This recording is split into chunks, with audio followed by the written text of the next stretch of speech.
Welcome to Monday Night Live. My name is Brendan Malone, and in this episode, we're going to be speaking to Peter Holmes.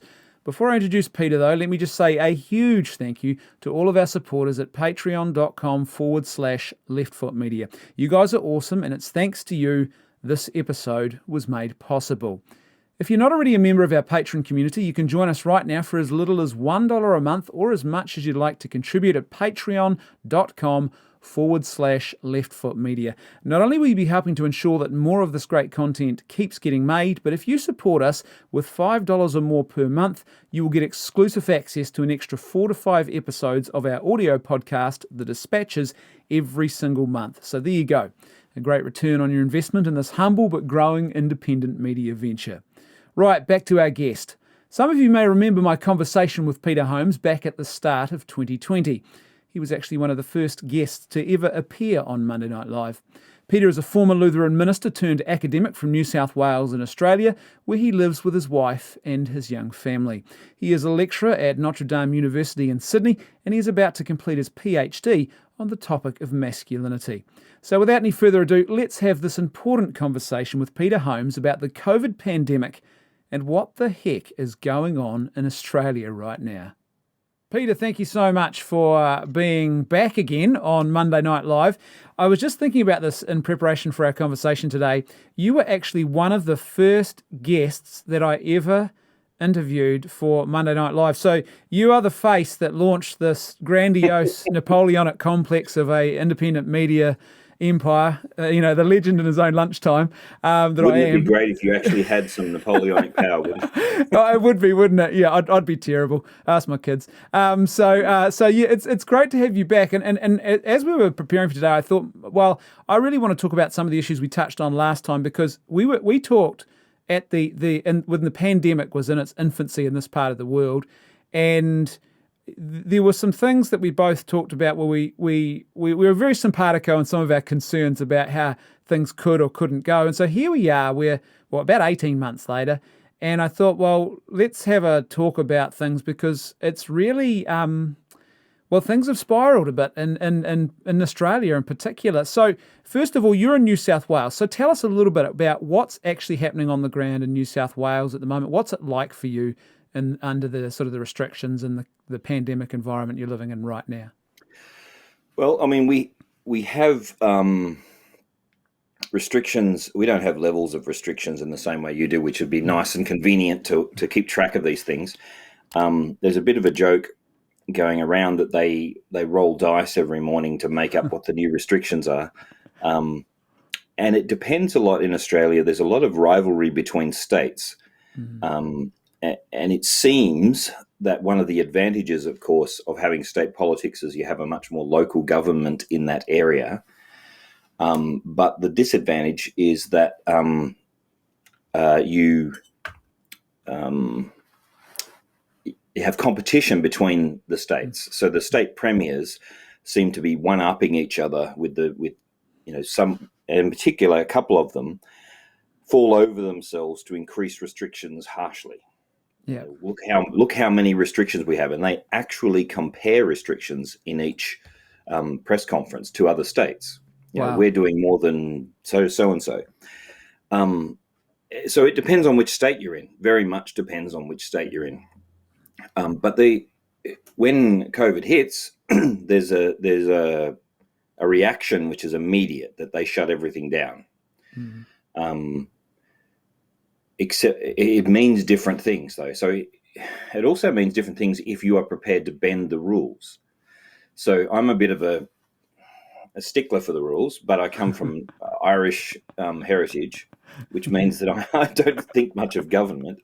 But I do believe that the only way the road rules are going to work is if everyone obeys them. The only way that our criminal law is going to work is if we actually pay attention to it, even when it's a little bit clunky. And so you try and play along as long as it's not dehumanizing or, in some way immoral.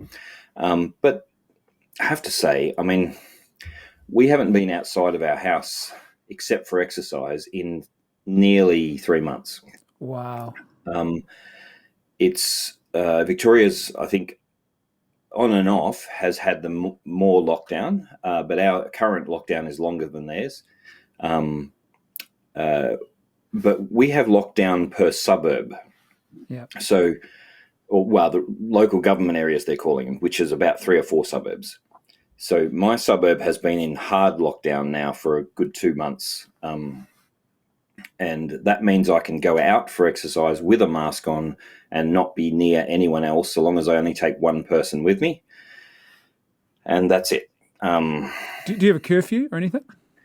We've just finished our curfew. It stopped, but it was 9 o'clock at night that we had to be back. And I think it was 5 or 6 in the morning that you were allowed out. I'm not sure what that does to a virus.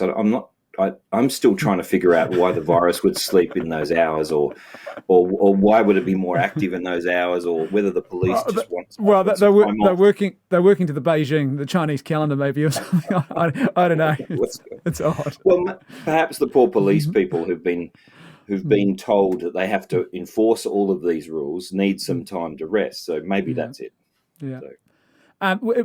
How would you describe the mood on the ground then? Because I would imagine that the tendency could be, this is just basic human nature, right? Where, you're in a lockdown group of suburbs, but maybe your neighbouring region or area is not as restricted. Is there a bit of tension around that? What's the mood on the ground in New South Wales? Like, we'll talk about Victoria in a minute, but what's it sort of like in New South Wales? Well, I mean, New South Wales have always had an opinion that they're the best state. I'm not a natural I wasn't born in New South Wales, by the way, and I wasn't raised in Sydney. I came to Sydney quite late, and I've been here for 20 years, I feel it's my home now. Yeah. But there's an attitude to it, which is we are the best at everything, which I have mixed feelings about there. But but in terms of responses to COVID, if you're looking for the state which is the most eager to open up, the most eager to give you freedoms, then New South Wales is that place in Australia that they're the most concerned about your getting freedoms back to you as quickly as possible. Now, having said that, that's relative, because as soon as COVID hit here, we were immediately in lockdown, and it was hard lockdown. Yeah.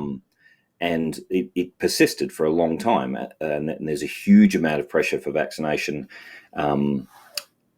Except that our premiers, when they speak about these things, our premier and our treasurer, and there's what we call a Liberal government here, which is the sort of what passes for a Conservative government here. Yeah. They express themselves in terms of, here's how we get back out of lockdown. Here's how we get to the freedoms we want. And it has a different effect on us, I think. Even though they're saying many of the same things as other states in terms of lockdowns, they express themselves in terms of what they want to see our goal as, where we get out, where we can restore freedoms. They want business back on track, kind of thing. Yeah. Whereas we're just talking about New South Wales at this point, almost all contact from outside New South Wales, either politically or via reporters or via friends, is blaming us for the spread, because we're a little bit more free with our movement.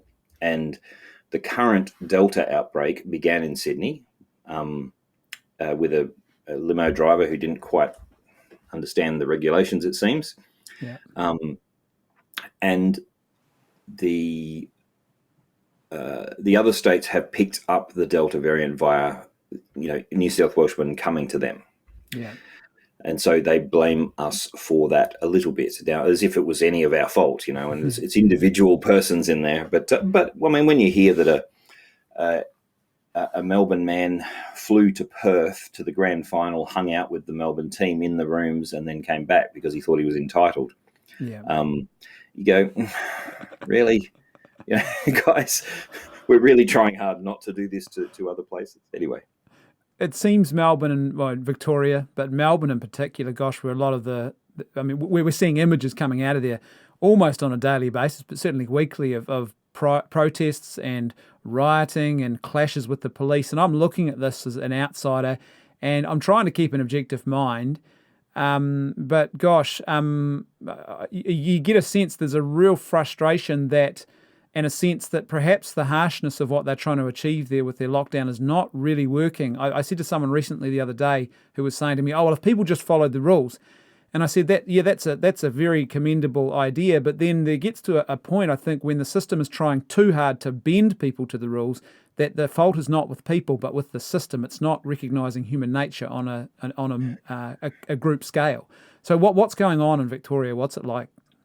Well, I mean, you're right about that. And as a parent, you would know that you can have the same rules for your kids, but the way you implement them ends up affecting how they take them. If you jolly them along and get them on side and explain the reason for the rules, and we're all doing this together and we're trying to do this, the language is different in Victoria. In all of our states, in fact, we've got a problem that there's no effective opposition in any of the states. None of the state governments feel threatened by the opposition, and so they pretty much think that they can do whatever they like. New South Wales is probably the most volatile, but even that's fairly secure, and the only thing endangering our Premier is their own party. So you've got in Victoria a guy who is absolutely secure. There's no way he's going to get elected out. He just romps in every election. Nobody takes his opposition seriously. In the middle of COVID, his opposition shot themselves in the foot again. And so he can do whatever he likes, and he acts as if he can do whatever he likes. And so when something happens, he comes out blustering Mr. Tough Guy. He's got a little cheer squad amongst a certain hard left group, and he just comes out with these ludicrous overstepping of his authority. But even when he's saying exactly the same thing as, say, New South Wales is, he deliberately couches it in aggressive, sort of authoritarian language to put people down. And what it's doing is it's provoking people where we're already very, very frustrated and very tense, and there's kind of a frustration that we can't blame the world, or the virus is hard to punch. And then when people get very frustrated, and he's simply not acknowledging that, he's just slamming regulations and his own power on them, they're going to react. And it's not just violently, they're just ignoring him. So we had a big problem with our AFL grand final that people, it seems, right across the city simply ignored the regulations and had parties. Instead of him, like in New South Wales, they told you how you could have a party. Now, as far as I can tell, the regulations are more or less the same at the similar times of lockdown as we were in Victoria. But the way they're couched, you can have a party if you follow these regulations. Now, they were ludicrous. It wasn't worth it. But the point was that they were trying to sound like they wanted you to, whereas the Victorians went, no.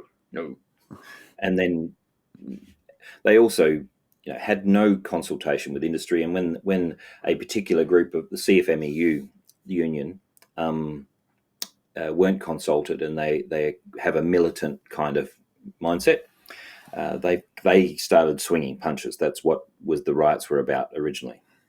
Yeah, and they've been in disarray too, right? It's interesting because we certainly know, and here in this part of the world, New Zealand and Australia, I think, are very similar like this, although your unions are still, I think, are probably even more powerful than ours. But the unions are very left. They're in the Labour camp well and truly, and generally they are in solidarity and of one mind, regardless of their various diversities. But it seems in Victoria, from what I'm understanding, that the unions are actually split. They're at loggerheads internally over all of this, right? Well, I mean, it used to be that people in unions came from the actual workforce, that people, they were of the people, but it's become a career thing for so long now that union reps and union executives are there for a career. Like, they're in the union itself for a career, and unless they go into the Labour Party, they're pretty much in the union the rest of their life. And that's politics and lobbying all their life. And so when it comes to a deal, they'll quite often, some of them even in good faith, try and negotiate a deal with the government. And it's lots of bureaucrats in power structures negotiating with each other. And nobody seeks to actually ask the workers, because the assumption is that the the workers don't know what's good for them. They're kind of, Yeah. they get left out of it, and they get very frustrated because it's not, people aren't listening to them. People aren't looking at um, what they're trying to say about their own frustrating circumstances. In this case, the boss of the CFMEU apparently did a deal with the government very quickly, and that's partially because the government pushes things so quickly. And they didn't have time to consult, and they simply agreed on certain restrictions, namely that everybody got vaccinated in order to get workers on. And they simply saw it as here's a deal. We will agree to this kind of thing if it gets most of our guys back on the job. Yeah.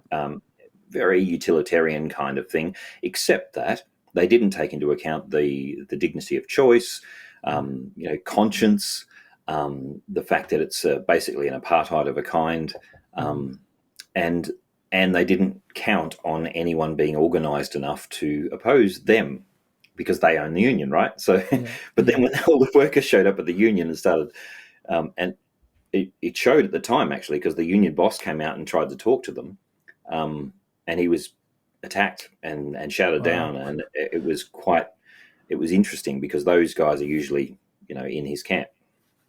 Let's talk about the religious issues for a second. I want to talk about, there's several different things I want to cover off here. I've got this list in front of me. Within the religious context, there's two issues, and you've just briefly touched on one I want to touch on in a moment. But let's talk about now the whole religious freedom around worship and last rites and things like that. It seems to me, I'm looking at this as an outsider, and what I'm seeing coming out of New South Wales is it seems that in many ways, I think New South Wales has, certainly from, within the Catholic community, has been a bit of a model for this. And I wonder to myself, does it help that your Archbishop is a renowned bioethicist? Is it, there seems to be just like you pretty quickly figured out how do we do, for example, the last rites safely. And so that's, that we don't have that in our hard lockdowns here still. And I've heard from friends that even when you were limited to 10 people at a mass, I think in some areas, they were figuring out ways to billet 10 safe seats in a mass, and you just carried on, whereas we just shut down. Even when we had 50 in our recent lockdown, we weren't having masses even when there was 50 people allowed in a room. And so you seem to be in a bit of a model for that. Is that a fair assessment? It could, certainly in terms of Australia. I'm just trying to give credit where credit's due. At least two members of the present state government are, in fact, practicing Catholics. And let's leave aside for a second what I think of the policies of their party. They actually do listen, and they're interested in helping religious people be religious in general.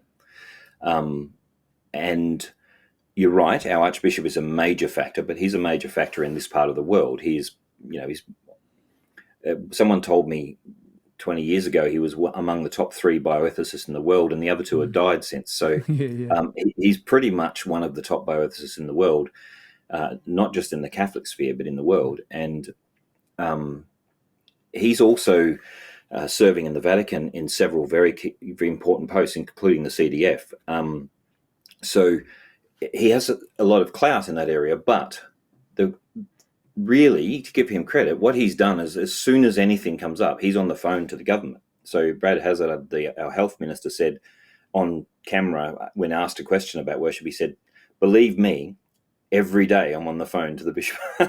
So he's pushed hard, and he's pushed hard for rational and reasonable ways to alleviate the concerns of the government. So if the government is saying we're really concerned about indoors, he says, well, can we do outdoors? We're really concerned about everything, so we're just going to shut down weddings and funerals. Now, my own son was due to get married, and it's not a coincidence that he was due to get married by the Archbishop, that the Archbishop went into bat for not just him, but for all weddings and funerals, and said, look, you can't do this. It's inhumane. I mean, temporarily suspending mass for a short time is something the church has done in the past, in an emergency situation, but life-changing things that are milestones in life, like weddings and funerals and that these things can't just be put on hold. They're things that have to happen for life to go on. And so some of the regulations have come about that are more humane, only slightly. Yeah. So my son was able to receive the sacrament of marriage in very, very restricted circumstances. Yeah. But What was you're right. that like for you as a family? Because that must have been hard that you can't have the big celebration you want. Yeah, that's true. It was interesting. I said in the wedding speech to him, he's chosen the sacrament of marriage over a big party. Mm. And in many respects, it was a very interesting exercise, not just theologically, but psychologically, to strip everything down to the bare minimum, what had to happen. Yeah. And we found out a whole bunch of church traditions, by the way, that I didn't know about, because the father of the bride is in New Zealand and couldn't walk his daughter down the aisle. And it seemed wrong for me to step into that because I'm not her father. And the priest came out with, well, it's actually a Catholic tradition for the bride and groom to process in with the priest. And wow, okay, that works. And Problem so, solved. yeah, it was some really beautiful things. But realistically, just to set the scene a little bit, there were 4 people sitting in the pews, myself, my wife, and 2 dear friends. So there were 2 on each side of the pews. Wow. And we were allowed by law a live streamer. So we had someone running the live stream cameras. That's apparently allowed. But we had to include the organist as a guest Man. because that's not part of their allowance. In this day and age, they put live streaming as a higher priority than an organist. And then the photographer had to be a witness to the wedding in order to fit the criteria, and which was good because they've got some very beautiful records. And even the priest assisting the Archbishop had to be a guest, and he's a dear friend in any case. But so there were, I think, 11 people total in the entire building all day. And it was sad to see such a joyful and beautiful thing be empty. But I was very conscious at the time of 100 or so people watching from across, well, the world really, Canada and New Zealand and Australia. And we came back and did a kind of a Zoom reception where we had speeches broadcast, and tried to do as big a celebration as we could in our own backyard after that with just the family. So, it's hard, but I think that our Archbishop has led the way in trying to find, all right, what are you worried about, government? Okay, well, here's a way in which we can alleviate your fears and do it in a proper, transparent, safe way. And the government has, to its credit, been responsive to that within limits. So there are certain rules you can put in place, and if people follow them, they work. But whether people are going to follow them is an issue. And that's a huge part of what's going on in Melbourne. You can make rules, but you have to somehow convince people it's worth following, because your policemen can't be everywhere. Yeah, that's right. And they don't want to be the enemy of the people. They really don't, right? Well, surely the government doesn't want to be. I mean, surely someone with half a brain is going to figure out, so these people are going to vote for me eventually. Well, I'd say you go back to that old Marxist tendency. I'm not sure. The old breaking a few eggs to make an omelette seems to be inbred into the system. That's another story. We'll come back to that. That's a beautiful insight, by the way, that you just offered us there, I think, about when you are forced to strip back everything in a situation of a wedding like that, in a marriage, to what is truly important, to actually, to prioritize the sacrament of marriage ahead of the party, the gathering, the participants, the congregants. Yeah. It's quite a profound thing. One thing that this is why, just in hearing you talk even about the way in which Archbishop Fisher has gone about his business, I would call it his duty. It seems he really has been a good shepherd, in the sense that one of the things I worry about in New Zealand is that our pastoral creativity. I talked about this on a recent podcast episode. My worry is that just seems to have disappeared in a lot of places around New Zealand, and there's been a blurring of the lines. It does depend on the government being open to such approaches. So Sure. In Victoria, I mean, it's a very different situation in Victoria, but I know that the clergy in Victoria have approached government in various ways, and they've simply been rebuffed. There's no interest whatsoever. In fact, Victoria has they're the ones that hunted down and created a department to hunt down and put Cardinal Pell in jail. That's right. And so they are, if anything, going to be contrary to any request of Catholics in Victoria. So it does depend on the circumstances, but Bishop Fisher is an extraordinary man and has been for a very long time before he became a bishop. It's interesting to hear you say that, because I can see that advantage of being here under the Archbishop. He's a dear friend of ours, so I'm sort of biased in that regard. I have to tip my hat. Sure. But here in Sydney, people are just as frustrated and divided and angry and hurt as everyone else. And there's a lot of people who don't think he's doing enough, or don't. In fact, there's a lot of people accuse him of not doing anything, because we have a tendency, I don't know if it's a Western tendency or an Anglo thing, but we have a tendency to blame the government when we aren't getting our own way. Yeah. So at the moment, I can't go to Mass, and that sucks.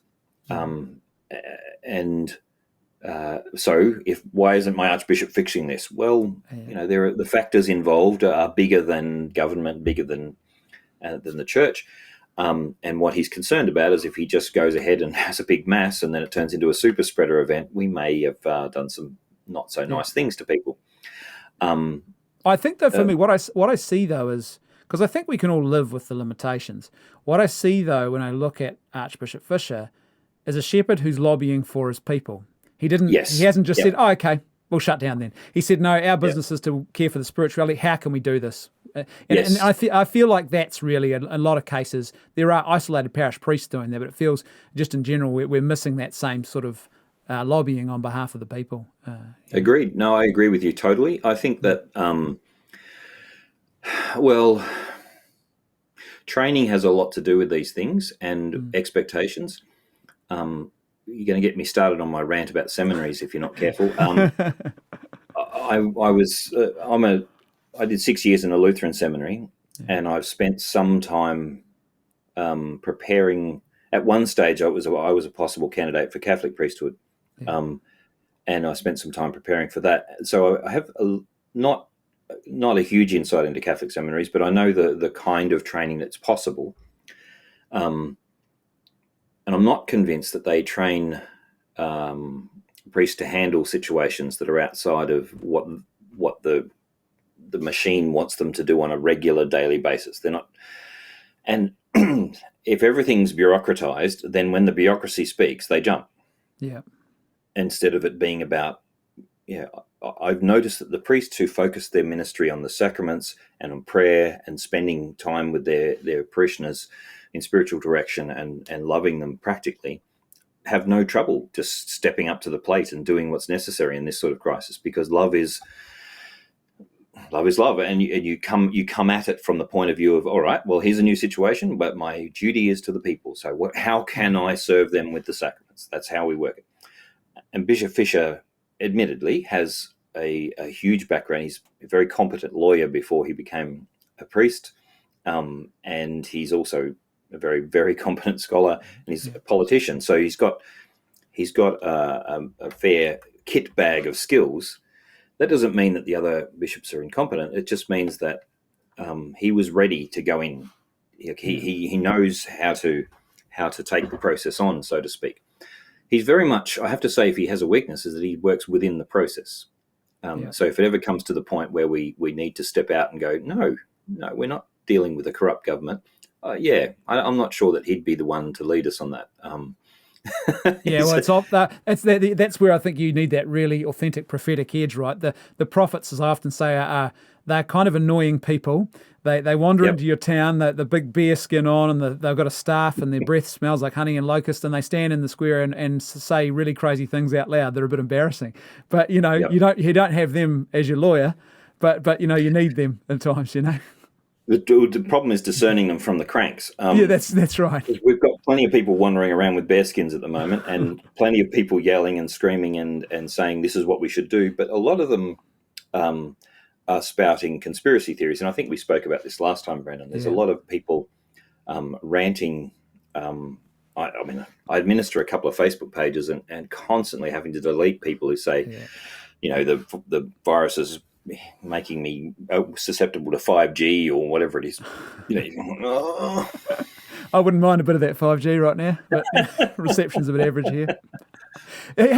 On that point, it seems to me, because this really has evolved since we last talked, it seems now that the divide, if you like, and the disagreements about COVID and COVID responses and what's really going on or not really going on has become a lot more entrenched, and even in families now and in groups. I'm seeing this in my men's group and within church life and within social circles. You're really seeing that intrusion a lot more now, the tribalism of it all.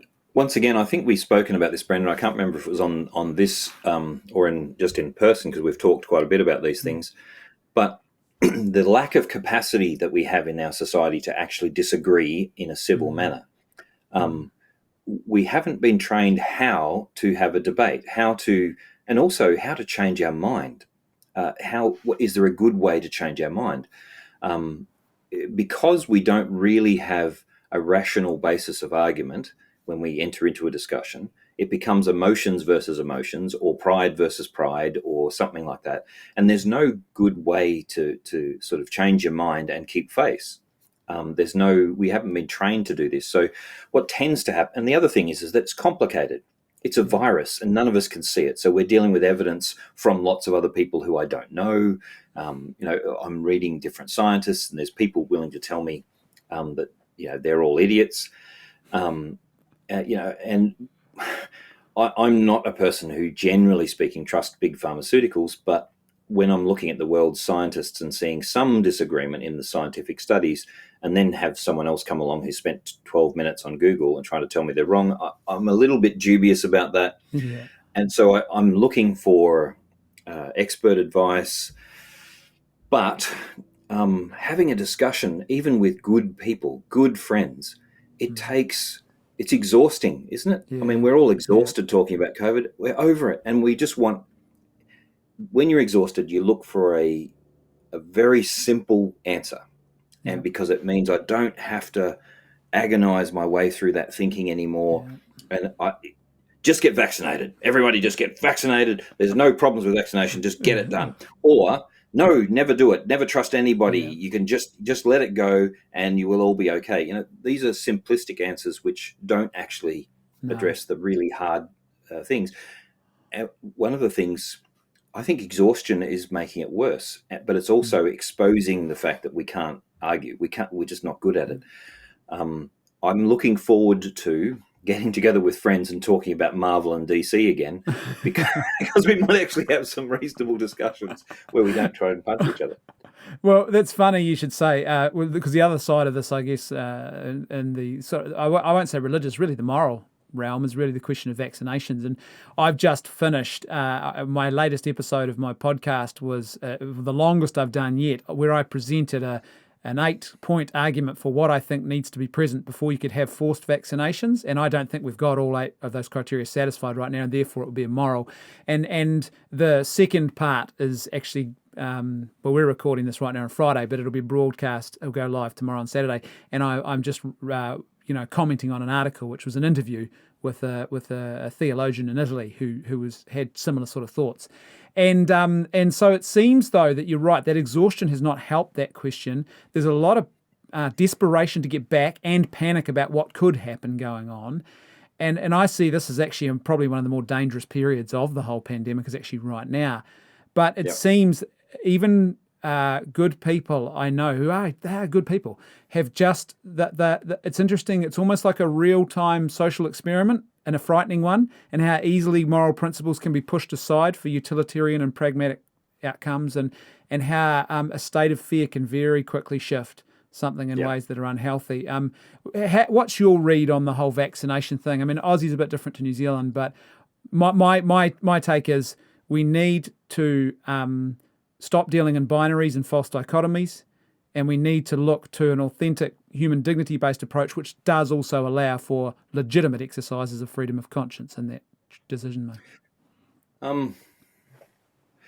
Archbishop Fisher was on my podcast, Mm. which, if I can plug, is that, am I allowed to plug that? Of course you are, mate. Go for gold. Definitely. I was This going to get you to Catholic plug it at Life, the end anyway. yeah, well, This Catholic Life is the podcast, and he was on in an episode about a month ago now called "Getting Back to Normal," and his opening words in that podcast are, "I don't think we should force people. Mm. There is a genuine good of humanity, and one of the things that makes us human is our freedom, our will." And when you take away someone's will, you dehumanize them. Now, we have some very limited circumstances where we can force things on people in Australia, and they're always with very, very grave reasons. Now, even if there was an argument that vaccination is good, it's a very different argument to say whether vaccination is forcible on someone. But Bishop Fisher also said, he thinks that we should get vaccinated. He personally, that's his personal choice. Having done due diligence in terms of health, in terms of the moral issues, and it's not just a given that we just go, oh, let's go with it. Because in Australia, I think you guys have Pfizer over there, and that's right. your main vaccination. We have 3 at the moment. At first, we had very, very limited supplies of Pfizer and lots of AstraZeneca. And we're now having another vaccine coming in called Moderna. Yeah. Now, all of them have different moral arguments surrounding them, and almost no effort has been made in the government to distinguish between them. In fact, at one stage, you could palpably sense the change. They switched to not talking about specific kinds of vaccine. They just talked about vaccines in order to just avoid the debate about the different vaccines. AstraZeneca is problematic in many respects. It has a much, much higher rate of dangerous side effects than Pfizer.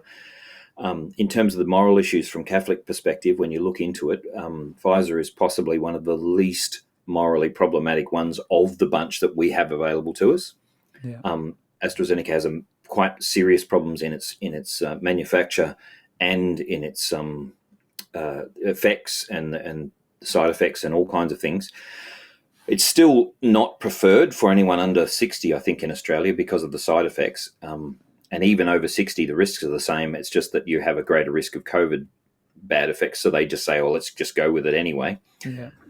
But Pfizer isn't without its problems as well. So there are some people who have, through their whole life, not participated in vaccination programs because of their objections to the way in which vaccines are tested, in the way in which they're dealt with. Even if something is created completely without recourse, for example, to embryonic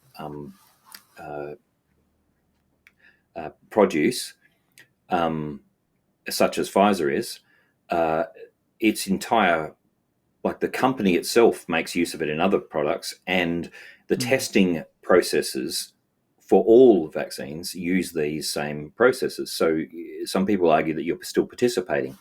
Yeah. If we're following the Vatican's advice and Archbishop Fisher as a bioethicist advice, that participation is remote enough that it's possible for a Catholic to be involved under protest. And that's the key thing. It's not just one way or the other. Even when we say under protest, I will receive this vaccine for the sake of my neighbour and for the sake of my own health and my children, even then we're still supposed to, as Catholics, to register our voice with the government and say, we want a process that doesn't involve these immoral processes. We've chosen the best of a bad lot, but we demand and have a right to better moral options than these. Yeah, I think you're right there about the nuance, and this is what I talked about in my podcast actually on this issue, was that it's not a simple binary, and it's not even really one choice. It's a choice that's made with each pandemic, with each medication that's offered in a pandemic, and also like one of the vaccines we're waiting for here. Because you can see already. I think you would have to be extremely naive, I believe, not to understand or accept that corporate forces which stand to make like fantasy levels of revenue out of this are not a negative and very dangerous pressure on decision making and actual outcomes. That's true, but it can work both ways, Brandon. Yep. In this case, I've actually done a bit of looking into the background of this, and I have some friends who have been in pharmaceutical research and medicine who have talked to me about this.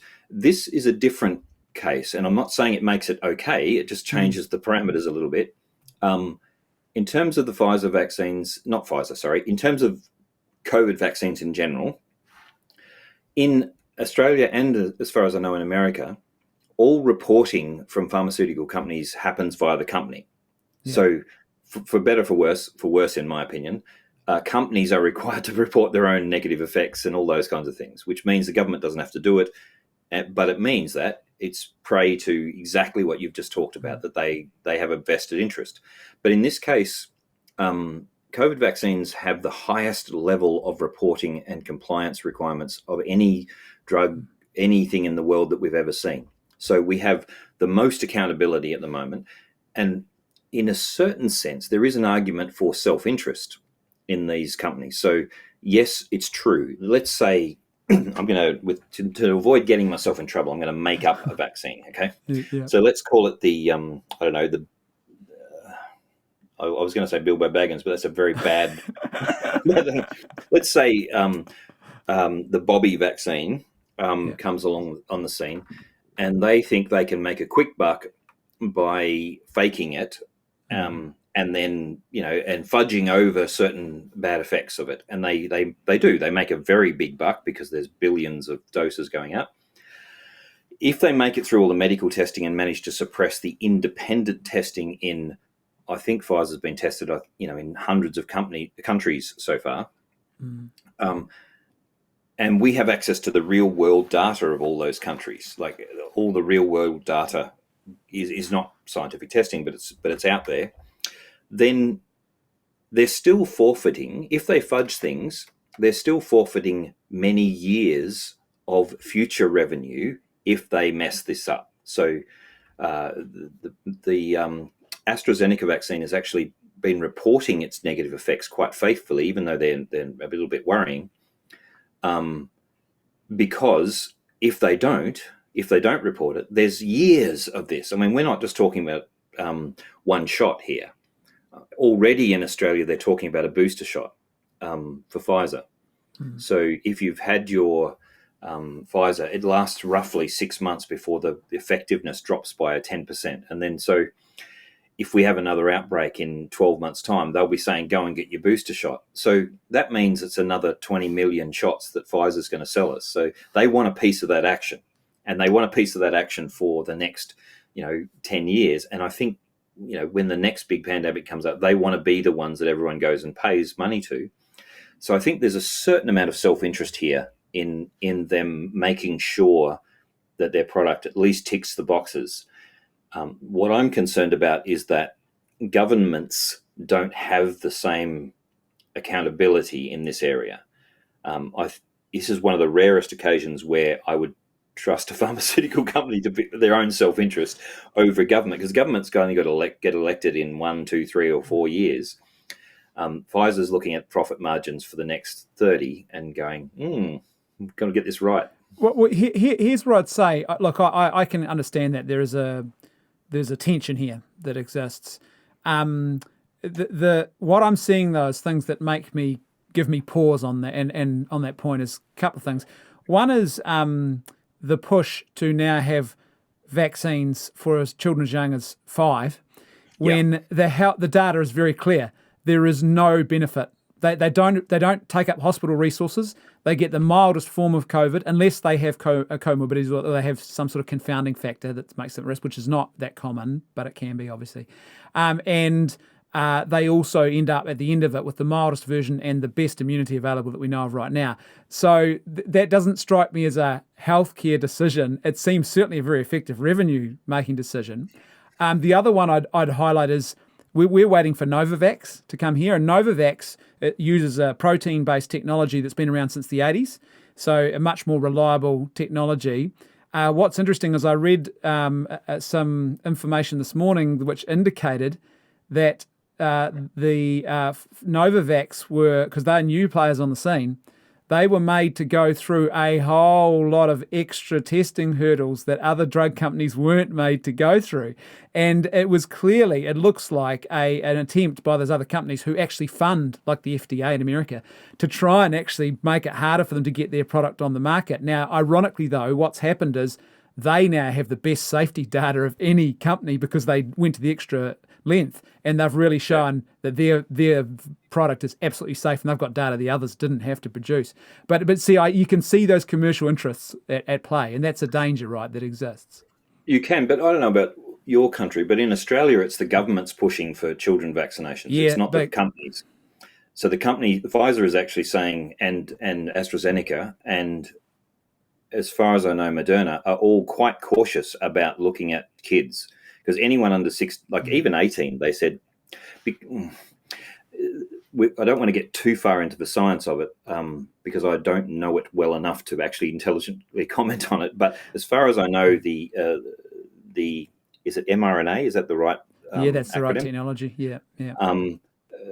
That's reasonably new, but now it's had one of the most amazingly wide real world testing regimes that you could ever possibly have. We don't know long-term effects.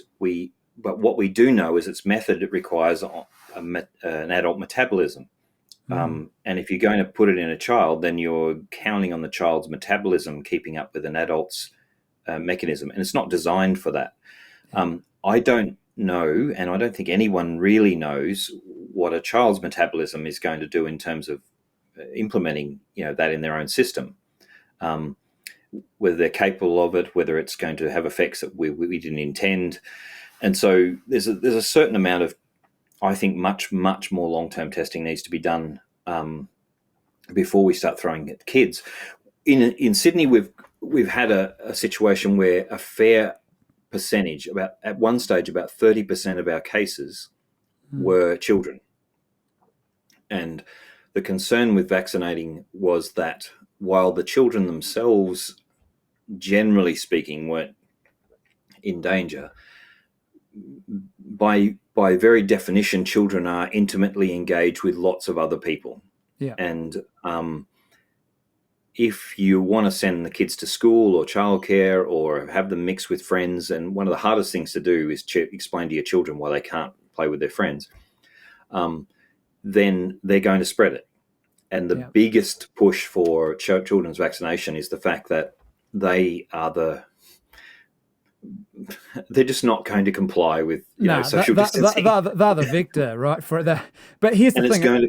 Well, I get that firewall argument is I would say that would be sound if it wasn't for the data now showing that there's such it's 50-50 for, people still who are fully vaccinated can catch and transmit it. So, Well, they can. I mean, in terms of, it depends on which bit of data you read, but it's significantly less likely that, let's pretend for a second that I'm vaccinated and you're not, then I'm still, according to most of the data, significantly less likely to catch it in certain circumstances, and less likely to develop enough to pass it on.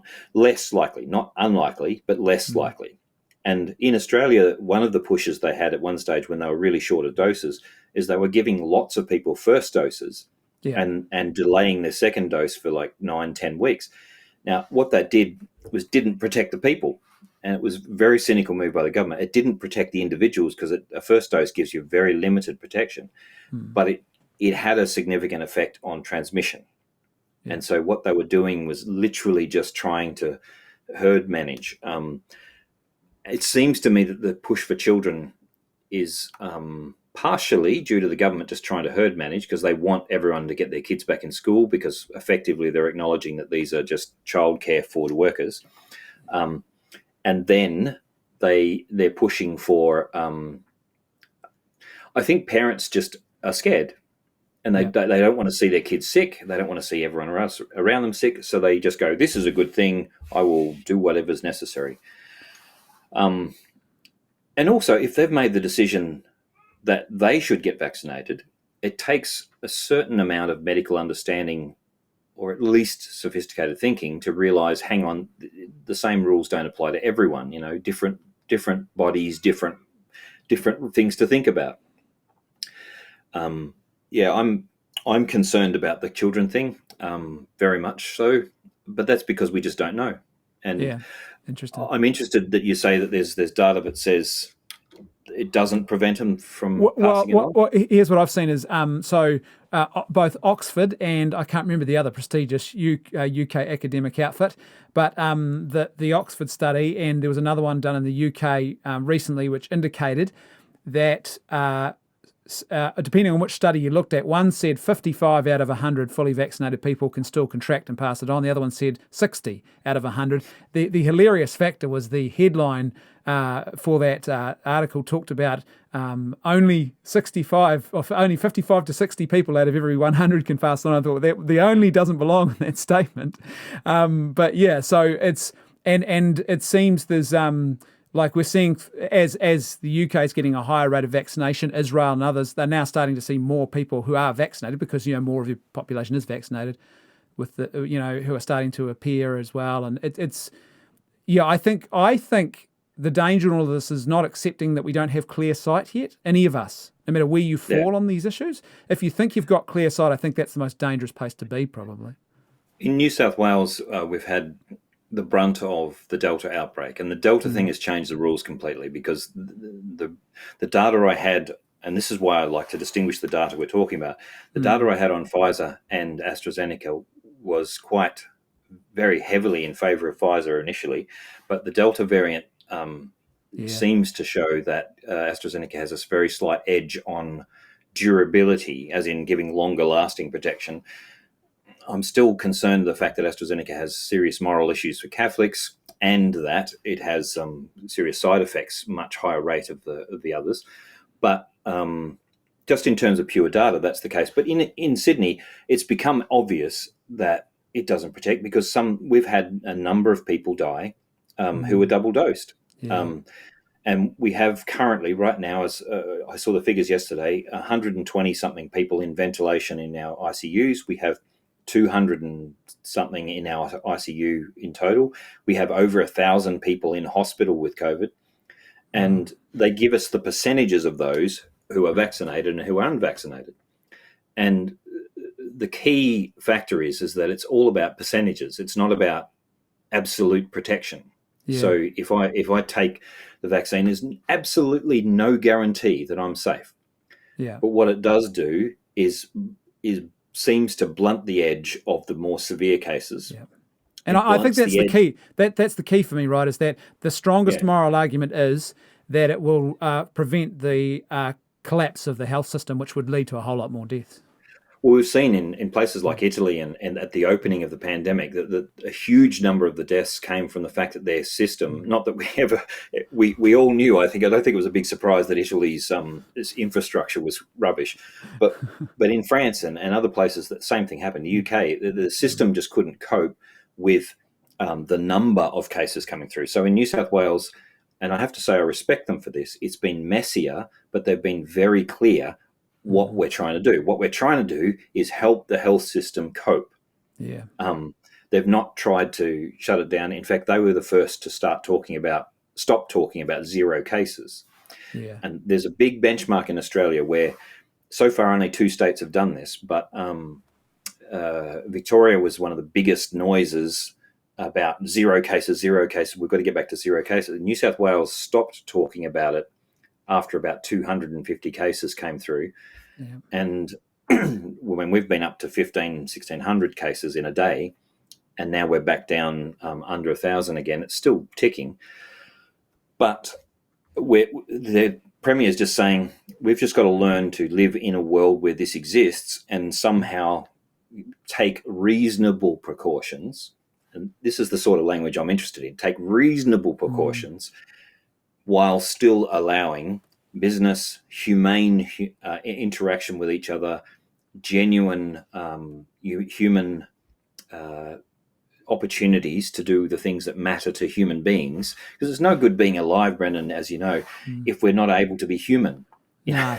We're all in a big gilded cage. Have you seen that movie Equilibrium? That with I have, yes. I love that film. And there's that great line about you just a ticking clock with breath. Otherwise, Yep, yep. It's there's there's a lot to be said for, and I think you and I have had this conversation before too. The V for Vendetta movie is one of my Mm. favorite ones times, and it begins with a now. I'm not suggesting anything about a current situation, but it begins with a manufactured plague which the government uses to get more power. And I don't think it's as simple as that in our situation, because the governments are mostly running flat out with their hair on fire, trying to figure out what to do with the situation.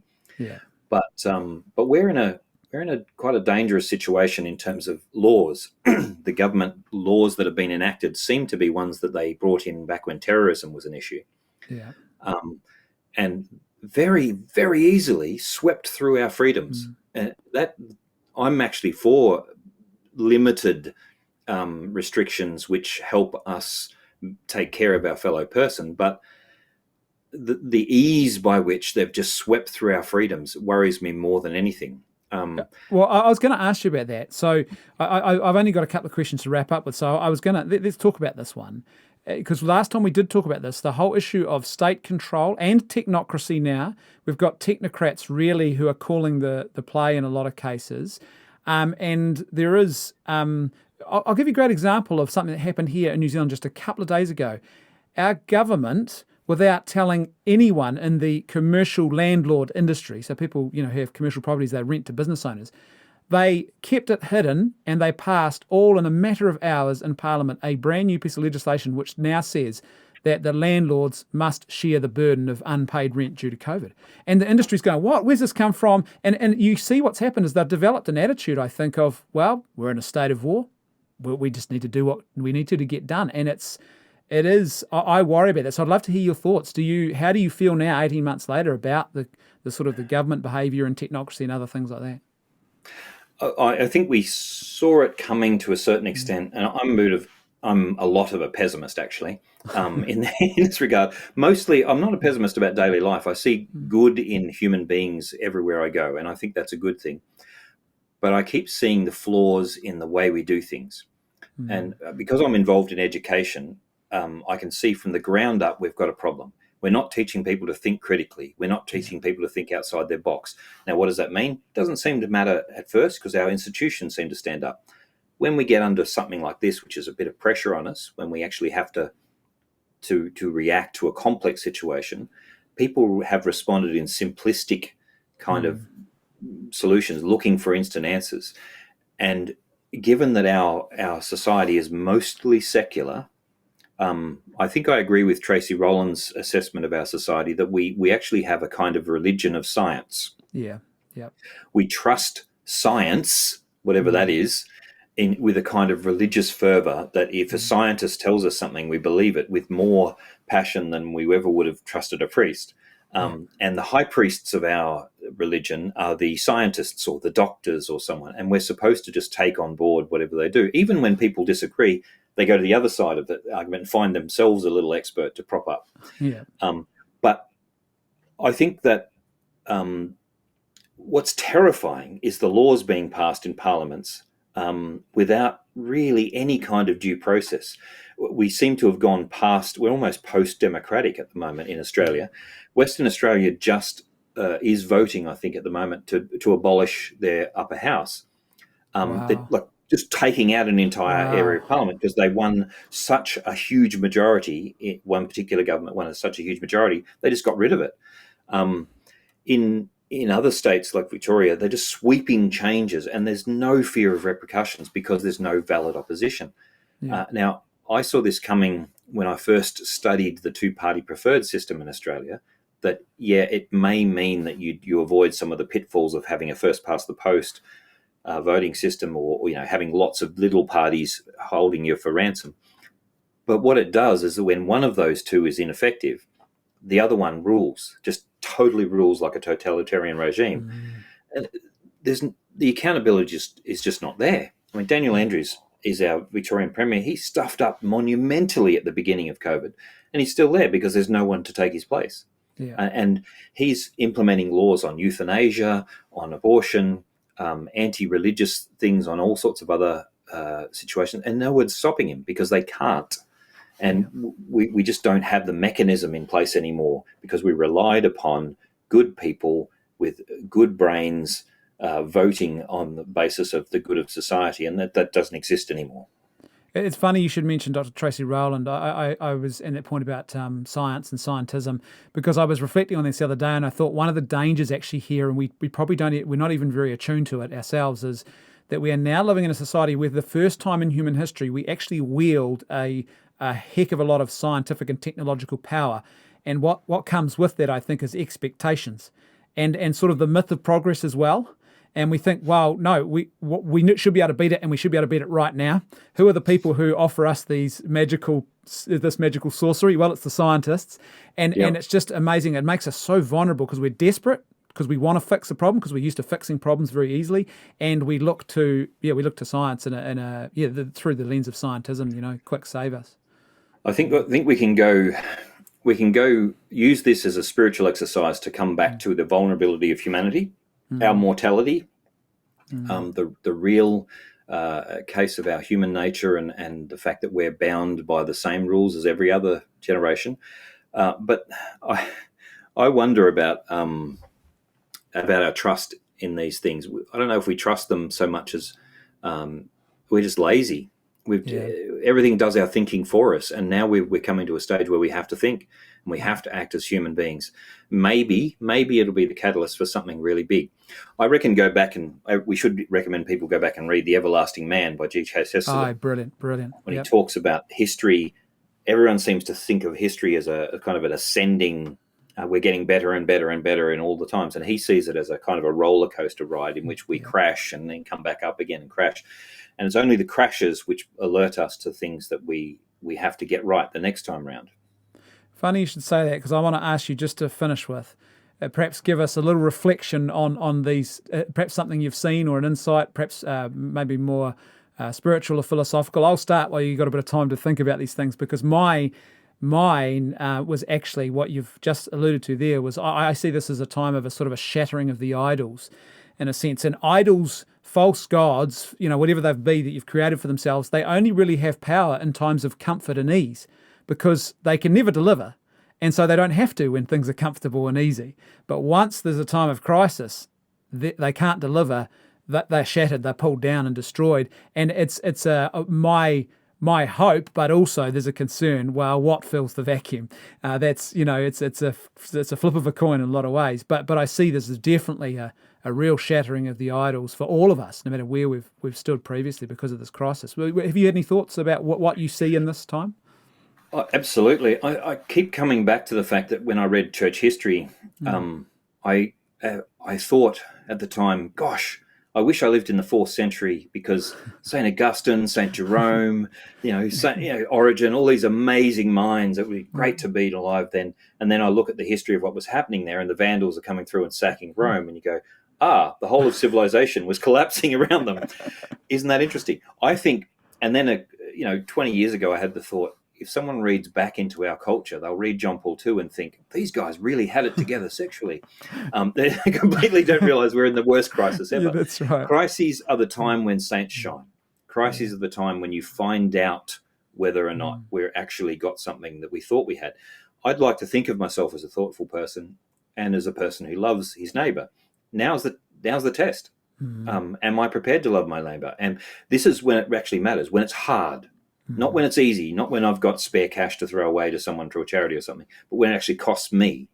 Am I prepared to think hard about how my behavior and my choices affect my neighbor, but also my thoughts? Am I prepared to do the hard yards of thinking with a genuine openness to God leading me with his truth?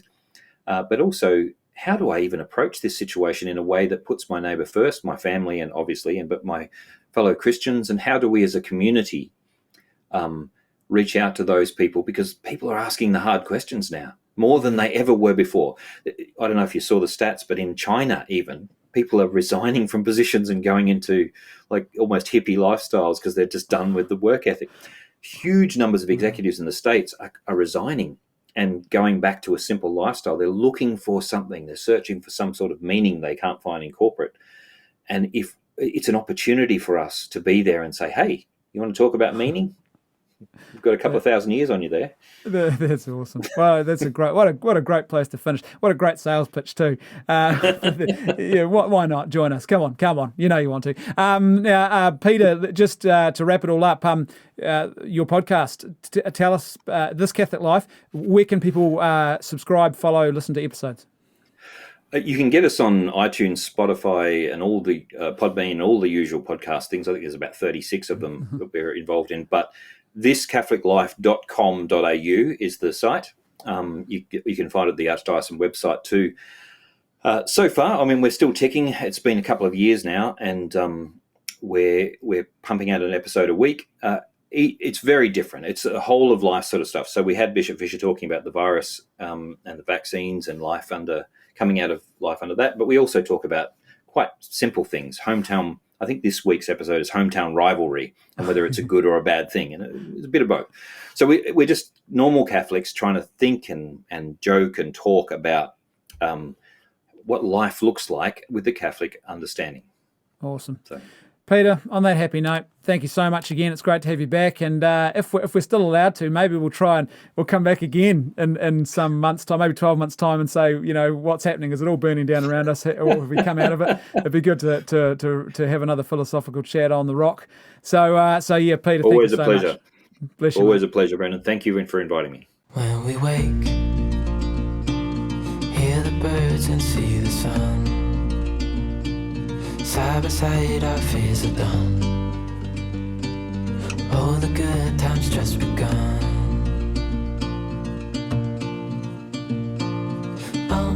We know what we have, let's hold on tight. Found what we're looking for in life. Call us crazy, but things are finally right. With you and I, the future